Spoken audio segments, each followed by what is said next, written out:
Welcome to NOLA Motorsports Park, as this is the finale for the Formula Regional Americas Championship, powered by Honda for the weekend. Hi, I'm John Phippen, speaking to you from the commentary booth overlooking this beautiful racetrack, and we're getting ready to send these drivers out for the, I said Formula Regional Americas. Let's start that all over again. Hi, everybody. I'm John Phippen, talking to you from NOLA Motorsports Park as the the brand new Ligier JS F4 Series is about to have its final race of the weekend. We've had two exciting races for these drivers coming up into this weekend, and this is a great opportunity for these drivers to shall we say, strut their stuff here in front of the crowd.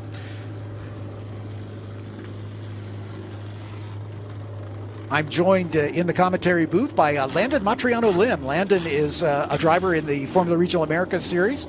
And Landon, you've had a challenging weekend so far, but Absolutely. You got one more race to go. Yes, definitely not the way we wanted to go for a home race, but we've got ourselves in a better position than we've been in all weekend for the final race of the weekend. And we'll be starting P7, so best starting position yet. Yep. And looking to get all the bad out of the way in those first two races. Like I said, not how we wanted it to go, but we are working on it. Exactly right. And these cars are on their way out behind the safety car on their formation lap. Let's introduce the 13's car starting grid, as we have one car missing because they weren't able to make some repairs. Starting alone in row 7 is the number 1 of Jake Pollock out of San Antonio, Texas, for Jensen. On the outside of row 6, the 49 of Harbor Das out of Solon, Ohio, for Berg DMG Racing. Next to him is the number 24 of the Australian, one of two Australians in the field, Daniel Quimby out of Sydney, Australia. Daniel drives for the Atlantic Racing Team. In row 5 on the outside, car number 2, Parker Wallen. He shared the commentary booth with me yesterday from Medina, Minnesota for Jensen. Next to him, the 72 of Jacob Lauter out of Edmond, Oklahoma for the IGY6 Motorsports Team. In row 4 on the outside, car 28 is Drew Such out of St. Charles, Illinois for Such Racing. Next to him, the other Australian, the number 95 of Brad Majman out of Caulfield, South Australia for Crosslink Kiwi. In row 3, car number 44 is Pablo Benitez Jr. out of Port Orange, Florida. Although Pablo makes his home in Santiago, that's Nicholas. Anyway, Pablo is the son of the team principal at Scuderia Buell, Pablo Benitez Sr. Next to him, the 83 of Christopher Parrish, the other driver from IGY6. He makes his home in Terrell, Texas. In row number 2 on the outside, the 25 of Teddy Musella, a winner already this weekend out of Orlando, Florida for Scuderia Buell. Next to him, the 45 of Bacon Zelinka. He's been on the podium once already this weekend as well for Crosslink Kiwi. On the front row, car 29, Kekai Hawanio broke through for a win in the last round. Hawanio out of Plant City, Florida for Crosslink Kiwi, and your pole sitter. She shared the commentary booth with me earlier today, the number 6 of Maite Casares from Miami, Florida. She is also from Punta del Este in Uruguay. But Maite takes the pole position on the strength of the fastest lap turned in the last race. And she has been on the podium twice, and she's being celebrated this weekend. She's the first female driver to finish on the podium in one of our races since we started in 2016. So we are expecting big things out of Maite. And she almost had her first win in the race yesterday, but had a mistake on the penultimate lap that cost her that opportunity. But she's starting from the front, so we'll see how that's going to shake out as they work their way around behind the new Janetta safety car. James Rogerson at the wheel.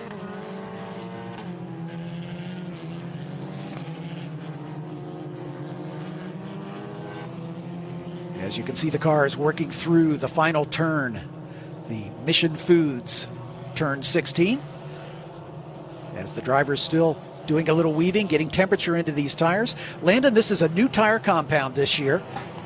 As we're going to do a second pace lap, it appears. This is a new tire compound this year, and it's a little softer than the compound it replaces. Has that been a challenge for you guys? So I didn't get too much experience on the tire prior, yeah, but it definitely has made a big change, and I've heard from some of the drivers in the rest of the field that have been doing this and got used to the old tire. They're having a lot of problems with tire wear throughout just the one race. Yeah. So it's huge strategy-wise. There's a lot more importance going on there. And as well, throughout the race, you have to make sure you've saved those tires. You're very consistent and smooth in your laps. You don't want to shred them at the start. Yep. So it makes every bit of driving more important. Yeah, obviously you're making the step up from the F4 car to the Formula Regional Americas car. The reason for the second safety lap is we've got a slow car at the back of the field. So one of the teams having a problem that appears to be... Is it the number 40? 40, I think, although we don't have a 49 maybe. That might be Harbor Das. We'll sort it out. So that's the reason for the second lap behind the safety car before we line up for the Formula One style standing start. Field up in turn number 6 right now. It does seem that the car made it all the way into the pits. So it might be the start this time by. That's a good thing. Hopefully we'll be able to get the start going this time. After 2 rounds of competition, the second race just went final early this morning. Teddy Musella is the points leader for Scuderia Buell, as he has a win and a second place so far in the competition. Maite Caceres, the Uruguayan for International Motorsport, is second in the points. She's also a 2-time podium finisher. Bacon Zelenka, on the strength of a third and fourth, is third in the points championship for Crosslink Kiwi. And his teammate Kekai Hawanio in the 29 is currently fourth. Fifth is Brad Majman, also for Crosslink Kiwi. Christopher Parrish, Pablo Benitez Jr., Drew Such, Jacob Lauter, Parker Wallen, and Jake Pollock are the remaining drivers that have scored so far in this 2-race season.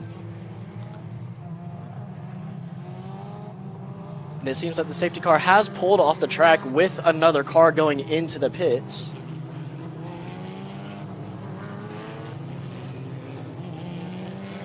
Yeah, so it looks like we have 2 cars who may be in trouble. We'll sort it out as they come through and begin to get set up here on the front straightaway. This is a brand new race series, the Ligier JS F4 Series. This is an opportunity for the first generation F4 car, which has served us well since the series began in 2016, to have some additional life. Tony Perella from PMH Motorsports Holdings decided to make this offering to drivers now as young as 14 years of age, which is under the minimum for the FIA-sanctioned F4 Championship, which will debut at our next race meeting at Road America in about a month's time. And the field is set, waiting for the light sequence to begin. 5 red lights lighting up in 1-second intervals, and then a random amount of time expires, and the lights go out. Good shot. Grid is set. Those 2 green lights indicate that we're good to go. Here come the lights. The revs come up on these power plants, and we are away. Maite Caceres immediately across in front of the 29 of Kekai Hawanio, and lining up right behind them is Bacon Zelenka. Now Hawanio dives to the inside. Maite's going to try to hang with him on the outside as they go through turn number 1, 2 abreast. Hawanio with a nose in front, but Maite is right there. Bacon Zelenka in third as they work their way out of turn 2 down into turn 3, the first of 2 180-degree horseshoe turns back to back here. Maite hanging on, but a good start for the 25 of Teddy Musella, already a winner and a podium finisher in the second race this weekend, and Teddy moves up into second. So Maite finds herself dropped back to third. She's got plenty of time to go, so we'll see how that sorts out. Oh, Maite tries to make a repass there at turn number 5, but thinks better of it. Falls back in single file. Lots of racing left to go for Maite Caceres, the youngster from Punta del Este, Uruguay, as she holds off the field. As getting away at the front is Kekai Hawanio. Kekai had a not the best race the first round of racing, as he had problems and did not score points in the first round, but came back with a vengeance in race number 2, taking the win. So we'll see how he can hold up as we continue. There is the 83 car of Christopher Parrish just behind Bacon Zelenka. Christopher Parrish from the local IGY6 team currently in the 5th position, then a little bit of a gap behind him to Brad Moshman in the 95 as they make their way through the Mission Foods turn 16 and on to the front straightaway to complete the first racing lap, and we made it all the way through the first lap. Yay! Good way to get started. See some 3-wide racing there at the back. Jake Pollock, Jacob Lauter, and Pablo Benitez down to the inside. You can see the 24 car of Daniel Quimby trying to make a move on his countryman, the 95 of Brad Moshman, as the 2 Australians duking it out. That would be for 6th and 7th. Good look at the 28 car of Drew Such. Drew's had points in a couple races so far this weekend, so a good start for that single car team in this brand new championship. It does look like Pablo Benitez Jr. has been able to work his way around those top 2 cars, so Benitez now up into the points paying positions in 10th. Teddy Musella sets the fastest lap of the race from 2nd position with a 1:48.874 on race lap number 1. Good look at the 24 of Daniel Quimby. The Australian karter making the move into open wheels last year. He did a partial season, started in the F4 championship, and then moved up to FR about halfway through with a team change. And Daniel's looking strong here. Just in front of Teddy Musella in that red number 25 for Scuderia Buell. Quimby part of the... There's a lot of pressure on first. Yeah, on that battle for first now, so everything's going real hard. It seems like there's a lot of action on that first lap with Christopher Parrish as well, dropping wheels off on the main straight and coming out of turn 4. So interesting to see how his start's been going. And there you go, side by side into turn 1, the 2 leaders. So we'll have to see who comes out on top here. This will be very interesting. There might be a change of the lead. Yeah, Teddy Musella is going to try to ride it around the outside. Took the long way around at turn 1 and makes it stick. So Teddy Musella retakes the lead. He's a winner already this weekend, as is Kekai Hawanio, the 2nd place runner. So those 2 duking it out at the front. Maite Caceres there in the 3rd spot, just biding her time, making it ready. Landon, we were talking in the pre-race off mic about this new tire compound that Hankook has brought to the series this season for both championships. It's a little softer than the compound we used before, and that makes this 3rd race really critical for these drivers, because you got to manage how you're going to allocate those 2 sets of tires that you've got to work with all weekend long. Absolutely. I saw a bunch of drivers on the previous race were going all 4 news. So I don't think anyone has any new sets left for this last race, so it should be very, very interesting. Yeah, so, you might start out strong with a used set, but then they start going away as the race wears on.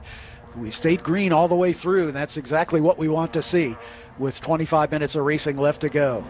Both of our classes of racing here this weekend, the Formula Regional Americas class, which of course Landon races in, and the new Ligier JS F4 Series, have been blotched a bit, but we've had some red flags and lots of time behind the safety car.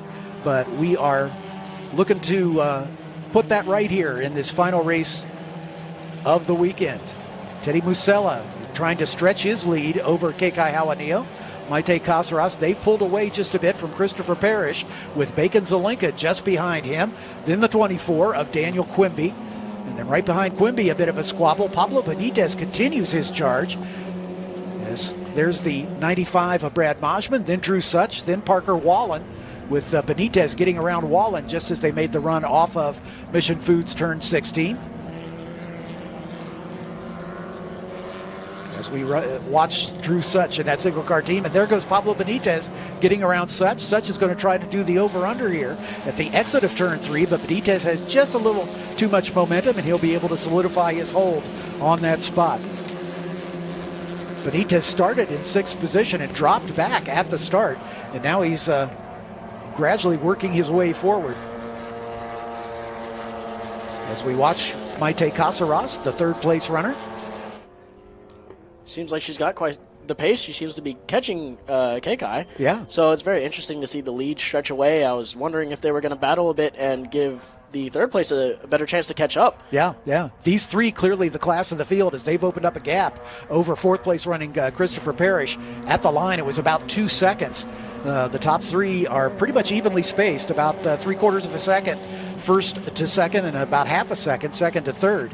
So Maite Casares maybe biding her time here, trying to preserve the tires. She was very strong late in the race yesterday and actually, like I said, overtook the then leader, which was Kekai Hawanio, overtook him on the penultimate lap and looked to be on her way to her first victory, but made a slight mistake down at turn 16 and fell back to third. As this battle between Bacon Zelenka and the 83 of Christopher Parrish is a dandy, as is the intramural squabble between the two Australians, Daniel Quimby and Brad Majman. We stick with that battle. That's for 6th and 7th. Again, the top 10 score points. There are no points for leading the most laps or qualifying on the pole. It's strictly finishing order, and we use the FIA standard point system with 25 for the win, 18 for second, 15 for third, all the way down to a single point for 10th place. Bacon Zelenka. Could really see him working at the wheel, Yeah, working those tires. I wonder if they're starting to fall off any. I'm thinking so. We're only working on race lap number 5 here. And again, these tires are going to be the oldest of the weekend. Certainly, I can't imagine anybody saved a new set for this race, so everybody's on old tires. It's just a question of how much life is left in these Hankook tires. The Hankooks heretofore have had a slightly more conservative tire compound, and there was still plenty of tire strategy, especially for a 3-race weekend, as most of our weekends are. But with this softer compound, it makes it a little more of a challenge, and the drivers have to be on their toes to extract the most of it as those tires begin to go away. It's been really gratifying to see the success that the IGY6 team has had here this weekend. They started out years ago as a single car team with just Hayden Bowlesby driving for his father's team, and they've gradually added cars in the FR Series as well as in the F4 Championship. And it's great to see that locally based team in Folsom, Louisiana, beginning to pay benefits. Hayden Bowlesby finished on the podium in the last race. Daniel Quimby, the Australian, a real karting phenom. He's got a bit of a star in the karting ranks in his Australian homeland. Bacon Zelenka moving on as now a teammate with you on the Crosslink Kiwi stable. He was in a single car team, a self-funded team a year ago, just as you were. And we already talked about the advantages you have to be with a big team like Crosslink Kiwi. They've got, I think, 13 cars here this weekend. Between the two championships. That's got to pay big benefits. Yeah, we've been running a lot, and it's really good to be with such a big team to see not only the data references we get, but all of the video, everything we have detail, not just from yourself. Mm-hmm.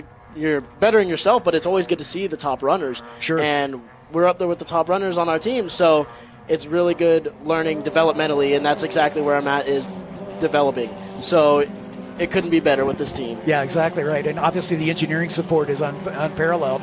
They've won team championships for many, many years, and so clearly some of the best engineering minds in the sport on that team. So, I mean, since the cars are all equal, it's down to the skill of the driver and the skill of the team to extract the most out of this combination that you've got to work with. Kekai staying right with Teddy Musell. In fact, he's closed the gap down to under a second. It's about 0.8 at the line this time by. The closest battle on the racetrack is the one between Christopher Parrish and Bacon Zelenka. But a little further back, Pablo Benitez continues his charge toward the front. He's only half a second behind Brad Majman now, as Majman has fallen off the battle with his countryman Daniel Quimby by just about a second and a half. So Benitez is the mover here. It does seem like there's a couple of good battles out there, and there's a lot of switching back, and I see a lot of defensive moves, especially from Christopher Parrish and Bacon Zelenka going at it for that 4th place. So there's still plenty of action with this back crowd here, and it does seem that the top 3 have spaced out quite a bit. But pace will change throughout the throughout the race, there's no doubt about that, as the tires do.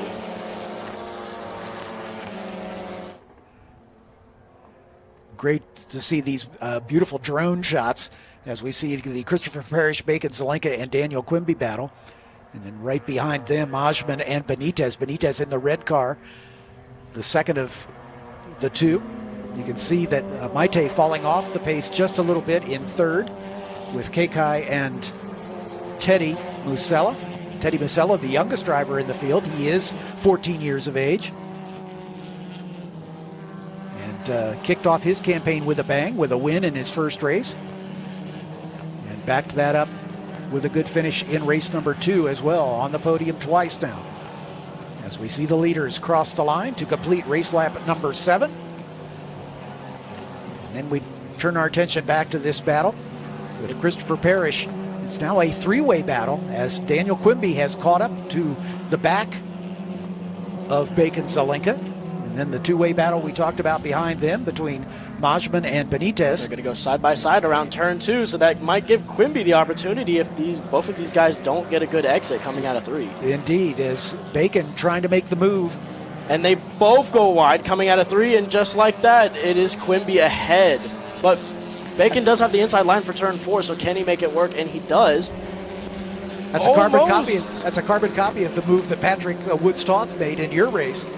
He did it at that same corner as the guys were battling side by side. He was third in line and managed to get himself to the front. He was able to stretch away and take the victory from there. Absolutely, and it looks like it was Parrish that did lose out there completely, losing both positions. That is the trouble with battling. You have to pick your fights. You have to pick when to do it. Yep. And when there's a faster guy catching up to you after battling for a couple laps, you guys need to work together and get away from him first. And Christopher Parrish is battling right back as he is all over the back of Daniel Quimby. See if he can retake that position. But he's lost just a little bit of momentum through the S's, perhaps a little too aggressive in the early part. Oh, it looks like there's a spinner, and it is Bacon Zelenka. Yeah, Bacon goes around in the 45 car, spinning out of that 5th spot. But he gets it back under power, under his own power, so that's good to see. Meanwhile, back at the front with all of this shuffling behind us, Musella and Juanio continue to lead 1 and 2. Maite Caceres still within striking distance, 1.4. But a great race there between Daniel Quimby. Christopher Parrish now back up into 5th spot. Brad Majman and Pablo Benitez inheriting 6th and 7th after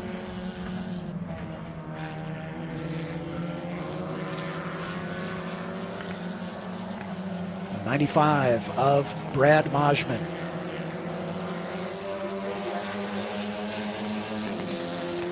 And it seems like they're actually catching Christopher Parrish for Majman, and who is it in that battle?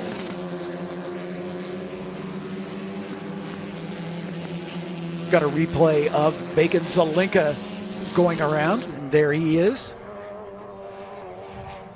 You can see Bacon coming out of the S's, heading toward turn 13, and clips a little too much curb, and around it goes. Just as he got that done, but fortunately he was able to get the car refired. That's all good. The battle at the front is a dandy. Kekai Juanio now the aggressor, as Teddy Musella looks like he may be struggling a bit on his tires. And look at Maite Caceres. She has caught up with this group. It's a three-way battle at the front. This is exactly what they needed. It seems like there's also a three-way battle going around turn 14 carousel. I believe that's the fight for 5th and 6th. 5th, 6th, and 7th. Yeah, exactly right. Looks like coming across the line, Kekai Juanio does have the draft. We'll see if Juanio can pop to the inside. He's going to try to go around the outside. Majman looking in his mirrors to see where he is. Maite is right there to pick up the pieces if these two come together. Majman goes just a little wide at the exit of turn 2 as they make the run down toward turn number 3. Musella with the advantage. Oh, he gets a little squirrely under braking. Definitely grip going away from that lead car, the 25. Juanio a little better line through turn 3, now into turn 4, and there goes Maite. Just as I was bragging on Juanio, he goes wide, and Maite's able to take that spot. Halanio's going to try to fight back. Maite's going to crowd him just a little bit, but then gives him racing room. They're side by side through turn number 5. Maite's a little wide. Now they come into turn 6, a very tricky turn. And she does the mature thing. She backs out of the throttle. She could have forced it there and could have potentially taken them both out. Absolutely. So, she did what she needed to do there to pull back behind him and not mess up both of their runs all through the S's and let the leader get away. Yeah, we're just barely past half distance, so she realizes, as all of these drivers should, we've got a lot of racing left to go. So survive to take another day here, as it were, as they work their way through the S's down toward turn 13. That sharp 90-degree right-hander leads into this combination of 14, 15, 16, which leads onto the longest straightaway. We'll get a replay on that overtake. There is our leader, Teddy Musella. And there goes Kekai going wide, but he keeps the momentum up in that car. Maite tried to encourage him to stay where he was, but Kekai stuffed it down in there. That was a pretty aggressive move on his part. Maite had to go wide to avoid. But they both did a good job at keeping the car on the racetrack. But I definitely think Kekai may be struggling a bit. Here goes Maite. She's going to try to take that pass back as she goes side by side down into turn 3 on this lap. She's going to try to hang in there. And there was a little contact. Yeah, a little wheel-to-wheel contact. I won't play race director. We'll let the stewards sort that one out, but that is not exactly what we like to see. But they both survived it. They did. We'll just have to see if there's now a puncture, because that is exactly what happened to me in those other races. So we'll have to see how that goes for these guys later on in the lap, if there's a significant drop in the pace. And we're back to the battle of 6th and 7th still going on. Brad Moshman and Pablo Benitez. Benitez has just not been able to find. Oh, he's got that side pod loose again. That's been a problem for the 44 car of Benitez. In the first race, he had side-to-side contact with another car, and the side pod got damaged, and the radiator came loose from its moorings, and that's happened again. This happened to him. Yeah, this happened to him again. That's the exact same thing. Same thing yesterday in yesterday's race, so we'll have to see. Matchman has to defend going into that corner. Will he get a run? He will not. Yeah, that is certainly not going to be a good thing. It's going to be tough for Benitez to finish this one, because if that radiator comes loose, obviously the coolant's out of the engine and his day is done. But to say nothing of the aerodynamic disadvantage of that big radiator flopping out to the outside, and there's some body damage on. Is that Christopher Parrish? It looks like Christopher Parrish has either his side pod or his engine cover coming off right now off the top of it. Yeah, it looks like it. Yeah, let's hope that does not come off and come into one of these other cars. Yeah, that engine cover has come loose. Exactly right. As it's come loose on the right-hand side and is now flopping in the breeze. As, Pablo is off the pace here in the 44 car. I think he is probably seeing some overheating, because obviously with that radiator out the way it is, it's not ducted properly. And, unfortunately it's not. And there goes the engine cover of Christopher Parrish in turn 3. Yeah, that pops off the car, and he'll be able to run with that gone. But that piece of debris, the corner stations will show the debris flag to the drivers to let them know that there's some debris on the racetrack. And if it's deemed to be in a hazardous position, we may go full course yellow here. That'll be a decision by our race director, Scott Goodyear. But the 28 of Drew Such now, with Bacon Zelenka behind him. Bacon in recovery mode after that unforced error down into turn 13. Pablo Benitez as well has fallen significantly off the pace. He's getting out of everyone's way and making sure to get that car back to the grid.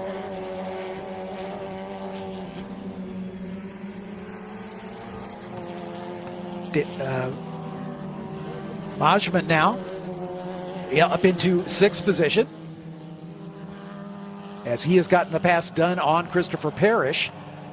Parrish had that 5th spot coming into this last lap, as Bacon Zelenka chasing Drew Such now in the battle for 8th. Bacon's been in the top 4 in both races so far, but he has dropped back to 9th, but is in a pretty good recovery mode here. Majman all by himself in 5th. Drew Such now coming under pressure. I think Such's tires are going away in the 28 car, so Bacon is in a position to try to make the move. He pops to the inside at turn 1, Pretty classic overtaking maneuver. Such tries to stay there. Bacon does a good job of avoiding contact. Into turn number 2. We'll see what he can do here at turn 3. As they come down into that third turn, Bacon's going to try to go around the outside. That'll set him up well for turn 4. But Drew drifts a little bit wide. Bacon's going to try to stuff it in there at turn 4, and he does. And Drew does a good job of conceding the corner, because I think he saw it's kind of inevitable as his grip seems to be going away just a bit.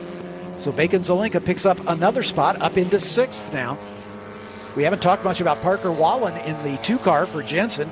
He's just behind this battle in 8th spot, and his teammate Jake Pollock in 9th.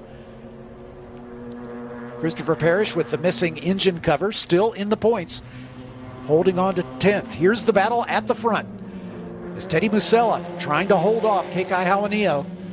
Maite Casares is backed off once again just to let these two battle it out a bit, but she is right there to pounce.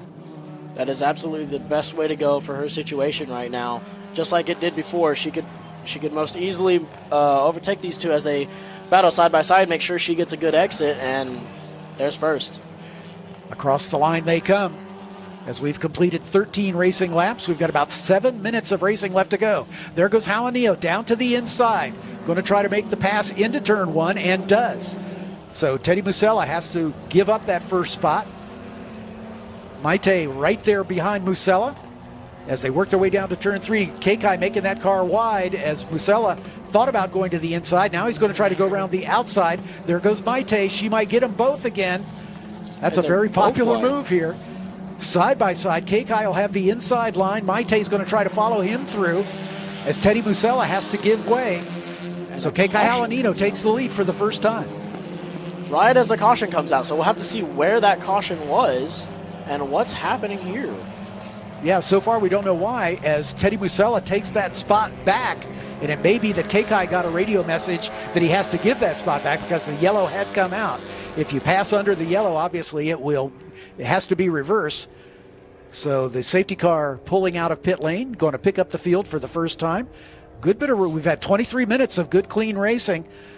Plenty of action on the racetrack, but there's Pablo Benitez, wounded machine, with that side pod popping loose again.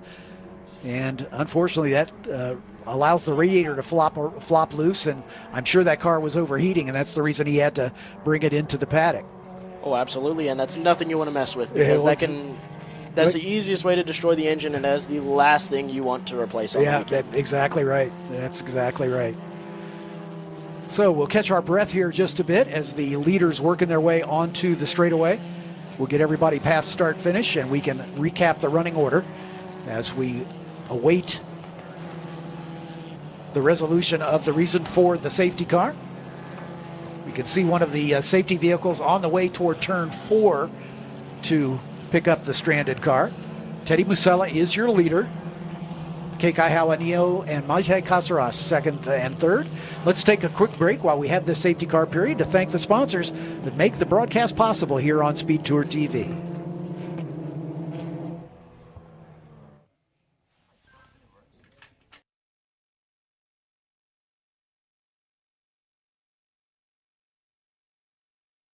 Okay, so pretend this is your race car. It's on the trailer, and you have an accident.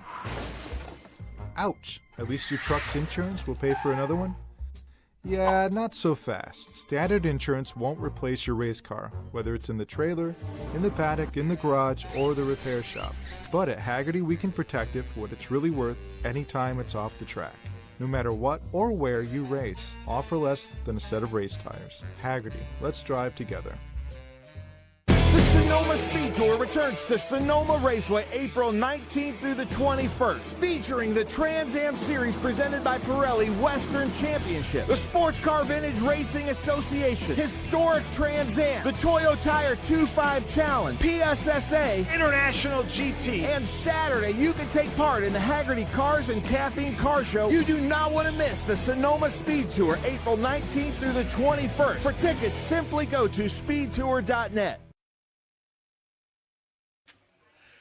Welcome back to NOLA Motorsports Park, and we're setting up for an exciting conclusion of this one as we've had a late safety car period. We understand we had a stranded car down at turn number 4. I can see the safety car coming, or the track vehicle coming back counter race. So it looks like the incident has been cleared, and yes, the lights are out on the safety car. We're going to go green this time by. It's going to be about a 3-minute shootout, so probably 2 laps. Teddy Musella, Kekai Hawanio, Maite Casaras, Daniel Quimby up to 4th, Brad Majman 5th, as the 2 Australians continue their intramural battle. Bacon Zelenka in recovery mode up into 6th spot. Drew Such, Parker Wallen, Jake Pollock, and Christopher Parrish in the points. Here we go. Well, this huge move on the restart from Brad Majman, diving in, joining in the battle for 3rd place. But 1st and 2nd go side by side into turn 1 once again. Daniel Quimby battling with Maite Casares for 3rd. Meanwhile, the battle at the front between Teddy Musella and Kekai Hawanio picks up right where it left off. It seemed like Quimby might have had some damage on that front wing. We'll have to see as he comes back around on the next shot. And it seems like there's a lot of cars going wide, so there's some moves being made. And the battle for lead, it does come out of turn 4 with Musella on top. And now Majman gets the move done as he moves around Quimby, and he's right on the tail of Maite Casaras up in front. The battle for the lead continues as Hawanio goes a little bit wide there at turn 6. Oh, they come through turn number 7, making the run. I cannot believe they came through there with no contact. Oh, yeah, no kidding. Great bit of driving for both of these drivers. Here comes Hawanio getting a run as they come into the S's. He'll have a nose ahead as they come through turn number 9. Now into 10, Musella retakes the advantage. There's Casaras right on their tail. And not too far back is Brad Majman in the 95. Then Daniel Quimby, then Bacon Zelenka. As we've got a 6-car train here coming to the white flag, I'm guessing. I don't see the starter displaying it just yet. But with about a minute and a half left, we should see the white flag this time by. They're down in Mission Foods turn 16. There is damage on Quimby's nose. It seems like that wing is barely hanging on, and he's dropping a lot of places fast. Yeah, in an earlier race, he climbed up the back of another car coming to a restart and knocked the front wing off. So here we go. Hawanio going to try to go around the outside. You can see Teddy Musella checking his mirrors. He's going to try to force him to go the long way around. Into the first turn they go. No change. Maite Casaras right there to challenge. Brad Majman not that far back. Teddy Musella, you can see his head's on a swivel, checking the mirrors left and right. Where are they? Where are they coming? Maite's going to try to go around the outside of Hawanio. Diving to the inside is Majman. What a great move. He's going to get Hawanio for 2nd, perhaps. Maite battling there for 3rd and 4th. There's Bacon Zelenka, Daniel Quimby, and all from out of nowhere, Jake Pollock is part of this battle with Drew Such right there as well. Hawanio with the lead. In front of Maite, but then Majman up into 2nd, it looks like. Car goes wide and drops a little bit of, kicks a little bit of dust up as look at Bacon Zelenka going side by side with Maite Casaras, I believe. Yes, that's it. Maite, unfortunately, dropping back just a bit. But Teddy Musella out in front and stretching his advantage over Majman. It is Musella at the front, then Majman, then Hawanio, then Bacon Zelenka. What a great recovery drive for Bacon. You can see the damaged wing on Daniel Quimby. He's a bit of a rolling chicane right now as they go through 14. He's going to try to hang on to that spot. But Musella looks to be on his way to his 2nd win on the weekend as they make the run toward the checkered flag. Brad Majman up to 2nd. What a great restart he had. He saved some tires for the end. It's going to be Musella, Majman, and Hawanio in that order, with Bacon Zelenka 4th, Daniel Quimby in 5th with the damaged wing, Drew Such across the line in 6th, Maite Casaras unfortunately fell all the way back to 7th, Christopher Parrish in 8th, Jake Pollock in 9th, and Parker Wallen taking 10th. So 9th and 10th for the team from Jensen. But Teddy Musella had all sorts of challenges thrown at him from both sides throughout the course of the race, but he managed to have it in front when it counted. Kekai Hawanio will have to be satisfied with a third-place spot, but how about Brad Modgman? He was almost nowhere on the restart, back in 5th and 6th place, but in the final 2 laps, he took it all the way up to 2nd. I think with another lap, he might have had a chance to go for the win. Absolutely. He was making some moves and watched everyone go wide in turn 3, and that was just the gap that he needed.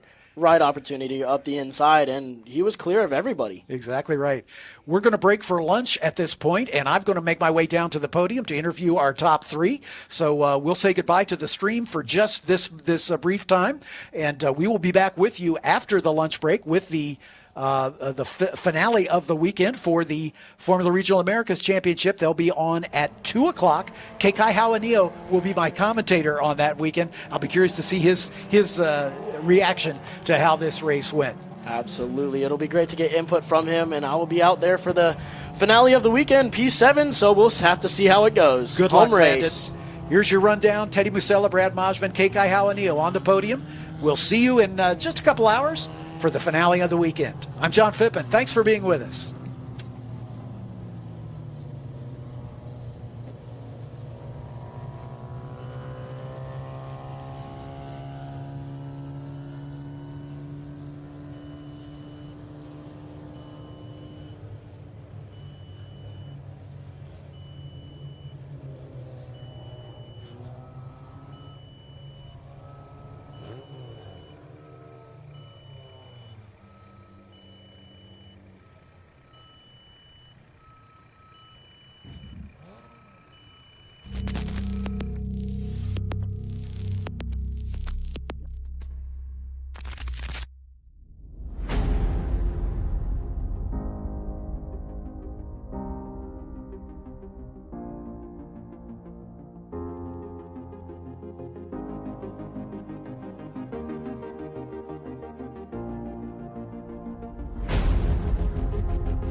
Hungry for SVRA action? Well, the best way to enjoy classic auto racing is with a delicious classic from Mission Foods.